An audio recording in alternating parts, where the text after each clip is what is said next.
दादा, आपण बिबट्याचा विषय सभागृहामध्ये लावून धरला. सरकार म्हणावं असं त्या संदर्भामध्ये पुढाकार घेत नाही. तुम्ही आंदोलन केलं, बिबट्याचा वेश परिधान केला, काय तुम्ही सांगाल? तोप खायला का रूप येत नाही, हे तर सुरुवात होय. आम्ही मला सांगा, जर भारताच्या सगळ्या पेपरने जर दखल घेतली, मला सांगा भारताचे जेवढे काय टाइम्स ऑफ इंडियापासून तर सर्व जे काही जबरदस्त असे जे काही समजा मेरिटचे पेपर आहे आणि जे मीडिया आहे, या सर्वांनी त्या ठिकाणी दखल घेतली आणि अतिशय संवेदनशील विषय आहे. मला बिबटचा वेश परिधान करणं गरजेचंच होतं, कारण ज्याचं जळतं त्याला कळतं, ज्याच्या घरातलं तानं बाळ गेलं, ज्यांच्या घरातला पत्नी गेले आणि पती राहिला, आणि ज्याचा पती गेला, ज्याची पत्नी विधवा झाली, अशा कुटुंबाचं दुःख काय आहे, ज्यांनी या दुःखाला सामोरं गेले त्यांची भावना तीव्र आहेत. मी अतिशय संवेदन पद्धतीने या तालुक्याचं नेतृत्व करतो. शिवरायांचं स्वराज्य हे रयतेच्या अंतःकरणाशी जोडलं गेलं होतं. मी त्या शिवरायांच्या भूमीचा आमदार आहे. माझं अंतःकरणसुद्धा जनतेच्या सुखदुःखाबरोबर जोडलेलं आहे. काही लोक माझ्यावर टीका करत बसले. टीका करणाऱ्या माणसाला फक्त तेवढंच काम असतं, कारण त्या आयुष्यात कधीच चार बिंदू सोडून बाहेर पडत नाही आणि आम्ही फार काय त्याची दखल घेत नाही. पण शासनाने याच्या बाबतीमध्ये गंभीर दखल घ्यायचा निर्णय केलेला आहे. याची लवकर मिटिंग आता या आठवड्यामध्ये पुन्हा मुख्यमंत्री लावत आहेत आणि मला खात्री आहे त्यांनी मला खांदे वाटून सांगितले, शरद 100% आता कालसुद्धा तुम्हाला मी सांगतो, कालसुद्धा एक बळी गेला आहे बिबट्याचा. टीव्हीला ते पहा बातमी. अहिल्यानगर जिल्ह्यामध्ये एक बळी गेला, रस्ता रोको झाला. जोपर्यंत तो बिबट्याला गोळी मारत नाही तोपर्यंत आम्ही प्रयत्न उचलणार नाही. याचा अर्थ काय आहे? याचा अर्थ हे आपत म्हणजे संकट. महाराष्ट्र राज्य बिबट आपत घोषित करावं ही आमची भावना आणि त्याचबरोबर आम्हाला 2 रेस्क्यू सेंटर तातडीने बनवा. एक आपल्या जुन्नरमध्ये पुणे जिल्ह्यामध्ये आपल्याला जागा आहे भरपूर, दुसऱ्या बाजूला त्या साईडला अहिल्यानगरला बनवा, म्हणजे अख्ख्या महाराष्ट्राचे बिबट उचलून आपल्या आत टाकता येईल. नर बिबट वेगळे करा आणि मादी बिबट वेगळे करा. त्यांचे एकत्र न आले तर मग आपली उत्पत्ती होत नाही, त्यांची प्रजनन होणार नाही. म्हणजे एका मिनिटामध्ये तुमचं प्रजनन संख्या आपल्याला कमी करता येईल, प्रजनन थांबवता येईल. आणि दुसऱ्या बाजूला त्यांना 1.5 दिवसामध्ये 600 ग्राम चिकन लागतं, फक्त 1.5 दिवसात.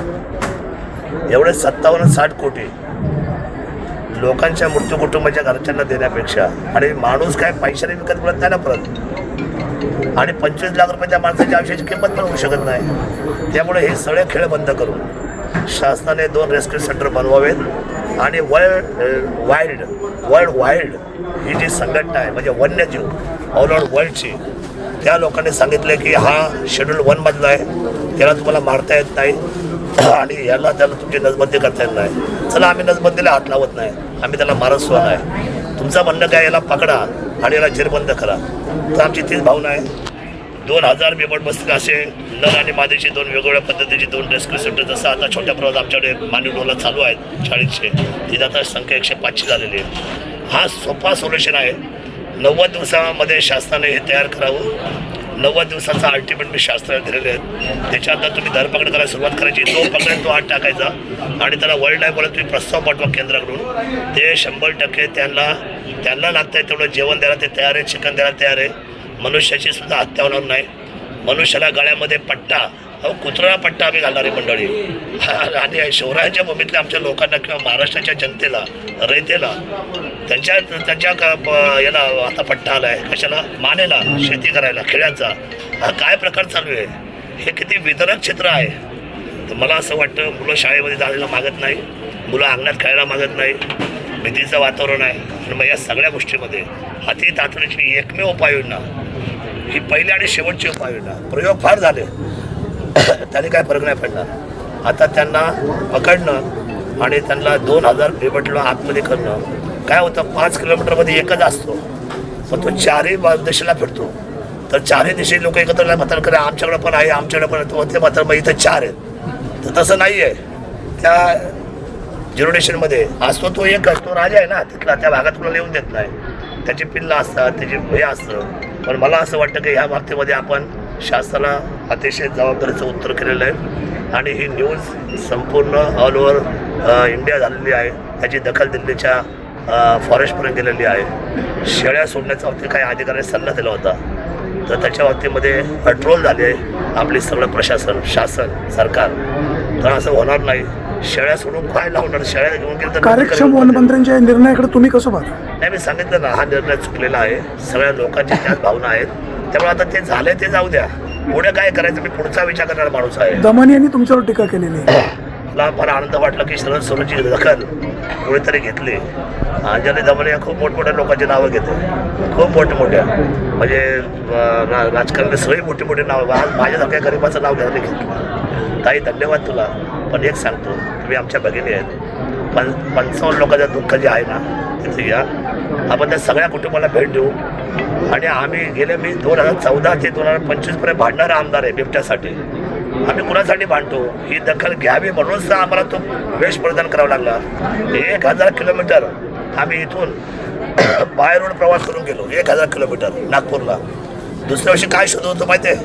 दुसऱ्या दिवशी संपूर्ण नागपूरमध्ये आम्ही बिबट्याचा कपडा कुठं मिळतोय, त्याच्या याचा म्हणजे कातड्याचा, म्हणजे त्याच्या जसा त्याच्या कलरचा तो कपडा कुठे मिळतोय म्हणून आम्ही जवळजवळ 30-35 दुकानं पार पाडली. तेव्हा एका ठिकाणी यश आलं. त्याला बनवायच्याला दिलं. त्याने 3000 रुपये शिलाई घेतली. तो म्हटलं, हे आम्ही 3 तासात तुमचंच काम घेतो, पण 3000 द्यावे लागतील. 3000 दिले. मग आम्ही गेलो मुखोट्यावाल्याकडं. मुखोट्यावाला म्हणलं, साहेब आम्ही हे बोलवलं, तुम्हाला कलरचे 1000 रुपये दिलं. म्हणजे बाबा 1000 रुपये घे. 4000 रुपये घेऊन शेफ्टी लावून, मला काय वाटतं, शेफ्टी मी लावतो, मला लोक हसतात. मला लोक हसले ना अख्यात सगळीकडे विधान भवनात. माझे टिंगल केले. कोणासाठी केलं होय? शरद सोनवणे टिंगल मान्य आहे. शरद सोनवणे टिंगल करणं 100% आमचं काही दुमत नाही. पण जी माणसं मेली त्यांच्या मृत्यूचे टिंगल होईल का? जी बाई विधवा झाली त्या विधवेचे टिंगल होईल का? ज्यांची मुलं अनाथ झाली त्या अनाथाचे टिंगल होईल का? मी संवेदनशील आमदार आहे. जे मला करायचं मी ते केलं. आणि आमच्या ताईला, अंजली ताईला माझी विनंती आहे, एक 10 दिवस मी सांगेन किंवा तुमचा वेळ काढ, तुम्ही या, मी पण थांबतो आपल्याबरोबर. आपण हा संपूर्ण जुन्नर शहर, शिरूर, पार्लेर आपण फिरूया. पिंपरखेड, जिथं जिथं गोष्टी करतात, निवड दिसतात. आणि मग तुमचं मत ठरवा. आणि त्याच्यानंतर तुमचा पुन्हा एकदा उपन्यास जनतेसमोर जाऊ द्या. एवढीच माझ्या बहिणीला कळकळीची विनंती करतो. ताई, मला 1 दिवसामध्ये तुम्ही जनतेसमोर नेलं, तुम्हाला धन्यवाद व्यक्त करतो. आता पाऊस उघडलेला आहे. अधिकारी वर्ग सांगायचा पाऊस उघडला का आम्ही रस्त्याचे खड्डे बुजवू. आता नवीन रस्ते होतील तेव्हा होतील. जुन्नर तालुक्यातील बहुतांशी रस्ते, प्रामुख्याने आदिवासी भागातील रस्त्यांना प्रचंड खड्डे पडलेले आहेत. किमान खड्डे तरी बुजवले जातील. आपल्याला मी सांगतो की पुढच्या 3 दिवसामध्ये तालुक्यातले सगळे खड्डे बुजवले असतील. एकही खड्डा राहणार. आणि आमदार बदललेला आहे. हा संवेदनशील आमदार आहे. आपण चिंता करू नका. रस्ता ही माझी प्रायोरिटी आहे. आणि रस्ता म्हणजे जीवन आहे असं मानतो मी. पाणी, रस्ता, लाईट, शेतकरी, त्यांचं आयुष्य, त्यांचा संघर्ष, हीच माझ्या आयुष्याची खरं तर त्यांच्याबरोबर जोडलेली नाळ आहे. आणि मी त्यांना कुठल्या गोष्टीमध्ये पाठीमागे येऊन देणार नाही. तुम्ही आज मगाशी आंदोलन करताना असं म्हणाले की आपण जिल्ह्याचे पालकमंत्री अजित पवार यांच्याशी चर्चा करून पुढचा निर्णय घेऊ. अजित पवार सरकारमध्ये सहभागी आहेत, त्यांना काही लिमिटेशन आहे, हा विषय कुठेतरी भरकटेल. नाही, कसलं लिमिटेशन त्यांना? नगरचे पालकमंत्री जर रूट बदलू शकतात, पुणे जिल्ह्याचे पालकमंत्री आणू शकत नाही. जे त्यांना जमू शकतं ते आम्हाला जमू शकत नाही. नगर जिल्ह्यापेक्षा पुणे जिल्हा कधी बाकीच्या गोष्टी प्रगत आहे ना. त्यांच्यापेक्षा आमदार आमच्याकडे जास्त आहे. त्यांच्यापेक्षा शेस आम्ही 100 पटीने जास्त देतो. 100 पटीने जास्त पुणे जिल्हा शेस देतो शासनाच्या तिजोरीमध्ये. आमचा अधिकार मोठा आहे ना. आणि अजितदादांनी लवचिक धरू नये, फाईट करावी. ते आमचे नेते आहेत, मला खात्री. आणि काय भरकटणार, काय भरकट त्याच्यामध्ये? तुम्ही लढाई उभी करा, सांगा विखे पाटलांना. आम्हाला इथून जुन्नर, आंबेगाव, खेड, चाकण, सिन्नर, संगमनेर मार्गेच आम्ही नाशिकला जाणार आहोत. ते आमची पहिल्यांदा. आणि त्याच्यामध्ये काय अलाइनमेंट करायचे. आणि हे यांचे JMD लाड किती करायचे हो? ह्या JMDच्या भोकड्याने आम्हाला भिकायला केलं ना सर्वांना, का नाही केलं? आता हे JMDचा लाड आम्ही आता सर नाही करणार. JMDला सुद्धा आम्ही धक्का देऊ वेळ प्रसंगी, तुम्ही काळजी करू नका. तुम्ही भाषण करताना असं म्हणाले, मी अपक्ष निवडून आलो आहे, मी सर्व पक्षांचा सहयोगी सदस्य आहे, माझ्या लेटर हेडवर सत्तेमध्ये सहभागी असलेल्या सगळ्या पक्षांचे चिन्ह आहे, परंतु माझी अवस्थांना घरकांना घाटका. मला नेमकं काय म्हणायचं आहे? मला बोलायला संधी मिळाली नाही ना. आणि मला जर महाराष्ट्रापुढे मला जाता नाही आलं का, मला वेळ नाही झाला, तर मग मी अध्यक्षांना हे सांगत असतो, मी जरी अपक्ष निवडून आलो असेल तर मी शासनाला पाठिंबा दिलाय. कमळ, धनुष्यबाण, घड्याळ जेवढे तुम्ही तुमच्या आमदारांना म्हणजे अधिकृत चिन्हावर निवडून आले तुम्ही जेवढं त्यांना वेळ देता जास्तीचं बोलायला, बरं ते जेवढे बोलतात ना त्यापेक्षा काही तर फार नाही. तेव्हा तर शेवटी मी वाणिकेचं लेकरू हो, शेवटी वाणिकेचं लेकरू कसं असतं शेवटी त्याची हाडाड होतीच किती नाही म्हटलं तरी. पण ठीक आहे, नका आम्हाला दूध पाजू, तर आम्हाला कमीत कमी पिठाचं पाणी तर पाजाल का पण नाही. वाणिकीच्या लेकराला जीव पण लावला जातो ना. नाही तो लावा म्हणून तर आम्ही हातपाय जोडतो ना की तुम्ही आमचा फुटबॉल करू नका, तुम्ही आम्हाला तुमच्या पदरामध्ये घेतलंय तर आमच्या मायेचा हात आमच्या डोक्यावर ठेवा, एक 10 मिनटं बोलायची आम्हाला संधी द्या. आणि शेवटी ज्या वेळेला मतावर पडतं ना सरकार मतांवर, त्या मताच्या वेळेला अपेक्षाची किती किंमत असते, यावेळेला अपेक्षाची किंमत त्यांना राहिली नाही सरकारला, त्यामुळे आमचा झालाय पालापाचोळा. पण ठीक आहे, आमचा कडीपत्ता जरी झाला असेल तर कडीपत्त्याशिवाय शेवटी कालवडाला चव येत. त्यामुळे आमची जबाबदारी या शासनावर काम करण्याचीच आहे. बिबट मुक्त तालुका होईपर्यंत आमदार शरद सोनवणे यांचे प्रयत्न सुरू राहतील. हो प्रश्नच नाही, मी अल्टिमेट केलंय, नाहीतर राजीनामा देऊन टाकेल. आमदारकी महत्वाची नाही, शिव महत्वाचा आहे, माणसाला वाचवणं ही शरद सोनवणेची जबाबदारी राहील, एवढंच मी तुम्हाला सांगतो.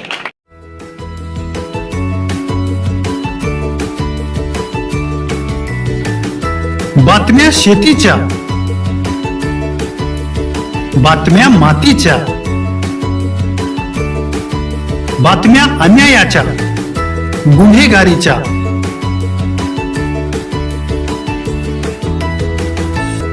राजकारणाच्या आणि समाजकारणाच्या, शोषणाविरुद्ध बुलंद आवाज, जनसामान्यांच्या हुंकाराची गाज, सत्कार्याला प्रोत्साहन, दुष्कृत्याला अनुशासन, निर्भीड, निस्पृह, सडेतोड, बेधडक आणि रोखटोक म्हणजेच विघ्नहर टाइम्स. शोध बातमीचा, ध्यास सत्याचा. आपलं चॅनल, आपली बातमी. सबस्क्राईब तर कराच, पण बेल आयकॉनवर क्लिक करायलाही विसरू नका.